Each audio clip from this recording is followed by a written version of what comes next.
সে আমার হাত চেপে ধরল, বলল, আপনার যেমন একটা মেয়ে আছে, দেশে আমারও তেমন একটা মেয়ে আছে।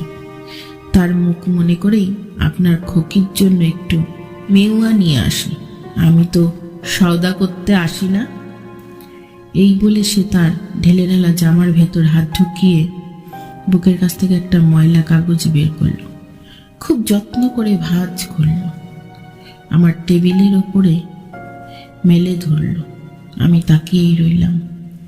কাগজের ওপর ছোট্ট একটা হাতের ছাপ, কোনো ছবি নেই, কোনো আঁকা প্রতিকৃতিও নয়। একটা ছোট্ট হাত ভূষা মেখে কাগজের ওপরে রাখা হয়েছে। এইটুকুই তার মেয়ের স্মৃতি।